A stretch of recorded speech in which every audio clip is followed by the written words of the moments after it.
नमस्कार प्रिय दर्शकों, स्वागत है आप सभी का। और आज के इस क्लास में हम इस कुंडली पर राहु और केतु के फल को समझेंगे। पीछे के ही क्लास में हमने राहु और केतु से संबंधित सूत्र पढ़े हैं कि राहु कब शुभ फल देते हैं, कब अशुभ फल देते हैं। राहु और केतु का फल कथन हमें कैसे करना है। आज के इस क्लास में भी हम राहु केतु के संदर्भ में कुछ खास बातें नोट करेंगे जो फल कथन के लिए बहुत ही महत्वपूर्ण है। आप सभी जानते हैं कि राहु और केतु भौतिक रूप में नहीं है। इनका कोई भौतिक स्वरूप नहीं है अन्य ग्रहों की तरह, और ना ही इन्हें जन्म कुंडली में राशियों का अधिपत्य मिला है, जिस कारण इनका फलादेश, इनका प्रभाव बड़ा रहस्यमय हो जाता है। तो राहु केतु का प्रभाव ज्ञात करते समय, फल कथन करते समय, राहु केतु का फल ज्ञात करते समय बड़ी गहनता सूक्ष्मता से अध्ययन की आवश्यकता पड़ती है। तो मैं उम्मीद कर रहा हूं कि पीछे के क्लास देखकर आप समझ गए होंगे। आज के इस क्लास में कुछ और खास बातें हम नोट करेंगे और उसको भी यहाँ इस कुंडली पर लागू करेंगे। और जो पीछे के क्लास में हमने सूत्र पढ़ा है वह भी इस कुंडली पर घटाकर और फल कथन कैसे किया जाता है आज हम समझेंगे। प्रिय दर्शकों, मैं वीडियो का कमेंट देख रहा था तो बहुत सारे दर्शकों का यह सवाल था। बहुत सारे दर्शक यह चाह रहे थे कि आप सूत्र के साथ कुंडली पर भी इस सूत्र को घटाकर बताइए ताकि समझ और बढ़िया से आ सके, समझ में सूत्र बढ़िया से आ सके। तो आज आपके सम्मुख यह कुंडली उदाहरण के रूप में प्रस्तुत है। और ठीक इससे पिछले ही क्लास में हमने जो सूत्र पढ़ा है राहु केतु के संबंध में, राहु केतु के बारे में, उसको यहाँ घटाएंगे।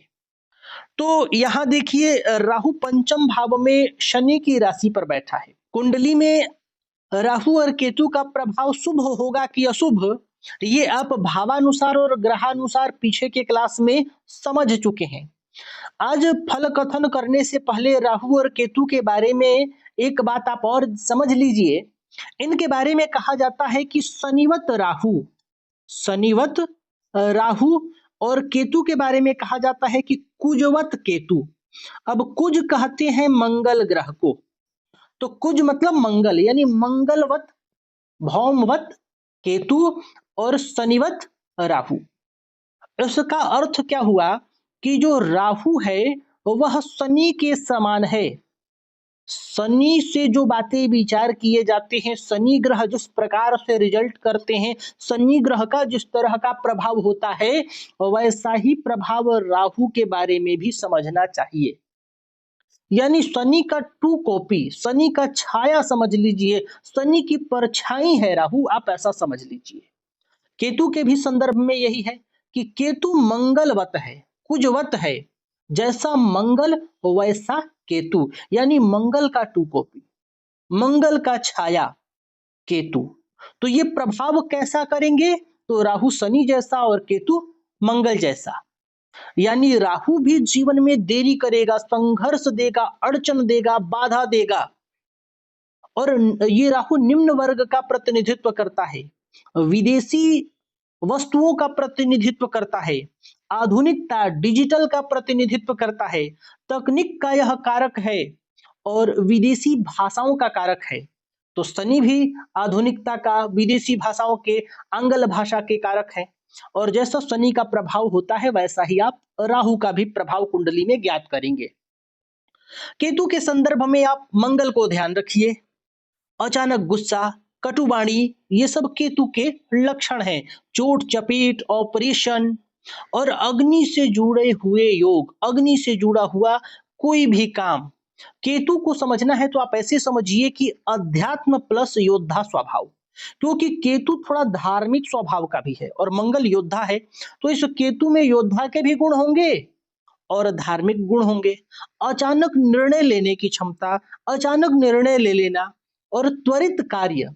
केतु को और मंगल को भी विलंब पसंद नहीं है, जो भी करना है तुरंत करो, आगे उसका परिणाम क्या होगा आगे देखा जाएगा, लेकिन तुरंत निर्णय, तुरंत कार्य, ये केतु का स्वभाव है, या मंगल का स्वभाव है। तो मंगल के जैसा केतु और शनि के जैसा राहु काफी हद तक होते हैं। तो फल कथन करते समय इस बात का आप ध्यान रखेंगे। अब आइए इस कुंडली पर समझते हैं कि राहु और केतु की स्थिति कैसी है। सबसे पहले तो आप ज्ञात करिए कि ये शुभ है कि अशुभ है।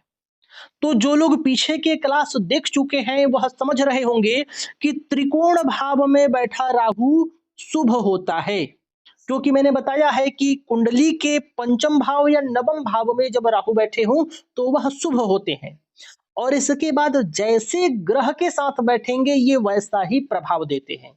तो यहाँ तो राहु किसी ग्रह के साथ बैठा ही नहीं है, तब हम फल कैसे ज्ञात करेंगे?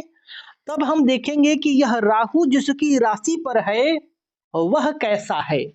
तो शनि की राशि पर है, क्योंकि कुंभ राशि शनि की राशि है। तो अब यहाँ ये नहीं देखना है कि ये शनि पापी ग्रह है, क्रूर ग्रह है, अशुभ ग्रह है कि शुभ ग्रह है, ये नहीं देखना है। ये देखना है कि शनि का इस कुंडली में रोल कैसा है, कारक है, मारक है, अकारक है। शुभ और अशुभ वाली स्थिति यहाँ वैसी विचार नहीं करनी है जैसे कि हम क्रूर और सौम्य ग्रह का करते हैं। जैसे हम सौम्य और क्रूर का विचार करते हैं, सौम्य या पाप ग्रह का विचार करते हैं कि ये गुरु हो गए सो सौम्य ग्रह हो गए, शुक्र हो गए सो सौम्य या शुभ ग्रह हो गए, सौम्य या शुभ। और इधर शनि हो गए, मंगल हो गए, राहु हो गए, ये सूर्य हो गए, ये अशुभ ग्रह है, पाप ग्रह है, क्रूर ग्रह है। तो ऐसा विचार नहीं करना है। यहाँ विचार करना है कि इस कुंडली में शनि का रोल कैसा है, क्या है ये शनि, क्या करने वाले हैं इस कुंडली में शनि। तो आप देखेंगे कि तुला लग्न की कुंडली हो तो शनि योग कारक होते हैं, योग कारक।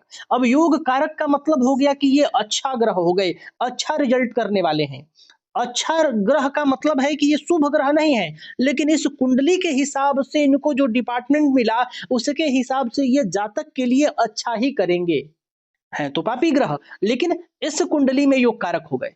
तो जब ये शनि योग कारक होंगे तो शनि की राशि पर बैठा ग्रह योग कारक हो जाएगा। कौन? राहु। क्योंकि राहु का अपना स्वतंत्र प्रभाव नहीं है, ये प्रभाव देंगे भावानुसार। तो भावानुसार आपने समझ लिया कि त्रिकोण भाव में ये शुभ हो गए। फिर ये ग्रहानुसार जब प्रभाव देंगे तो आप यहां देख रहे हैं कि राहु के साथ कोई ग्रह है ही नहीं। पिछले ही वीडियो में हमने राहु के साथ मंगल को बैठाया था, तो फल कथन करना और आसान हो गया था आपके लिए कि ये जो राहु है ये मंगल के समान फल करेंगे। अब यहाँ कोई ग्रह नहीं है तो आप कैसे देखेंगे? जिसकी राशि पर है वो ग्रह कैसा है। तो जब शनि योग कारक है तो ये राहु भी योग कारक हो जाएंगे। अब ये शनि योग कारक कैसे हैं? तो मैंने आपको एक सूत्र बताया था, केंद्र त्रिकोणाधिपयो रेकत्वे योग कारक।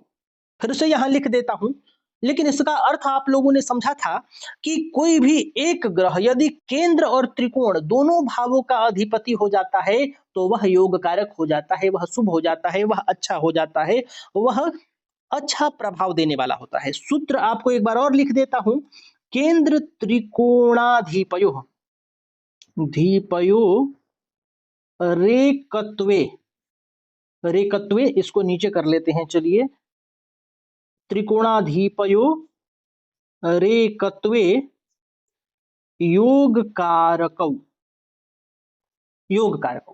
यानी केंद्र और त्रिकोण का अधिपति कोई एक ग्रह है तो वह योग कारक हो जाता है। तो तुला लग्न में शनि एक ऐसे ग्रह हैं जो केंद्र के भी अधिपति हैं और त्रिकोण के भी अधिपति हैं, तो शनि योग कारक हो गए। जब योग कारक होंगे तो राहु भी योग कारक हो जाएगा।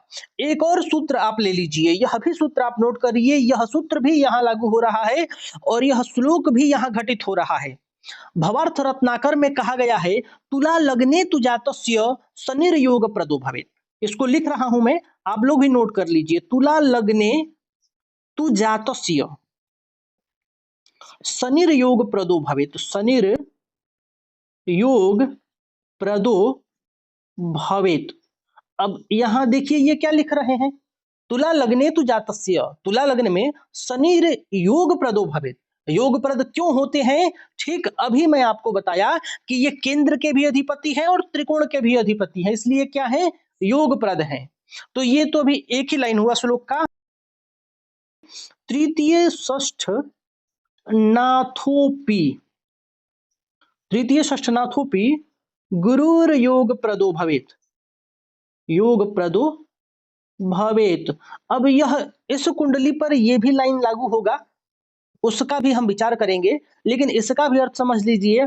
तृतीय षष्ठ नाथोपि, नाथ यानी स्वामी, अधिपति, मालिक, किस किसका? तृतीय और षष्ठ, यानी तुला लग्न की बात हो रही है तो तुला लग्न में तीसरे और छठवें भाव के अधिपति भी, अपि का मतलब होता है भी, गुरु, कौन से ग्रह? गुरु हो रहे हैं, ये भी योगप्रद होते हैं। यानी तुला लग्न में शनि योगप्रद होते हैं और तीसरे का और छठवें का अधिपति जो गुरु है, यहाँ गुरु योग प्रदो भवेत कह रहे हैं। तृतीय षष्ठ देखिए, यहाँ तुला लग्न की कुंडली है तो तीसरे भाव में धनु राशि है, धनु राशि के अधिपति गुरु, षष्ठ यानी छठवें भाव में मीन राशि है, मीन राशि के अधिपति गुरु, ये भी यहाँ योगप्रद होते हैं। अब ये त्रिषणाय भाव है, 3, 6 और 11, तो इसमें गुरु क्यों योगप्रद होते हैं ये एक अलग विषय हो जाएगा, बड़ा बृहद विषय हो जाएगा, वो मैं आगे आने वाले दिनों में आपको बताऊंगा। आप यहाँ ये समझ लीजिए कि तुला लग्न में तीसरे और छठवें भाव के अधिपति गुरु भी योगप्रद होते हैं। तो तुला लग्न में शनि क्या हो गए? योगप्रद हो गए। और जब ये योगप्रद होंगे तो इनके राशि पर, शनि के राशि पर बैठा राहु शुभ हो जाएगा। तो ये ग्रहानुसार क्या हुआ? तो ग्रहानुसार भी यहाँ राहु क्या हो गया? शुभ हो गया। और भावानुसार क्या हुआ? भावानुसार भी शुभ हो गया। तो यहाँ ये राहु अशुभ फल नहीं देगा, ये शुभ फल ही देगा। इसी प्रकार यहाँ आप केतु को देखेंगे तो केतु के साथ भी बृहस्पति हैं जो इस लग्न में क्या होते हैं? योग कारक होते हैं। और मैं बताया था कि जब धनेश से इनका संबंध बनता है तो चाहे राहु का बने चाहे केतु का बने तो क्या करते हैं? धन भी देते हैं। और ये मारक भाव है तो मारक भी होंगे। तो यहाँ केतु धनदायक भी होंगे, क्योंकि देखिए एक तो योग कारक ग्रह के साथ है, दूसरे में मंगल के साथ हैं जो धनेश भी हैं और सप्तमेश भी हैं।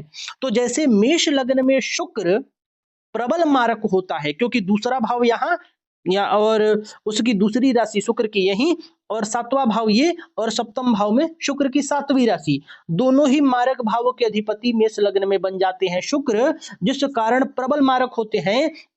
इसी प्रकार तुला लग्न में मंगल की एक राशि दूसरे भाव में और दूसरी राशि जो है वो सप्तम भाव में, यानी दोनों ही मारक भाव में मंगल की राशि है, तो तुला लग्न में मंगल हो जाते हैं प्रबल मारक।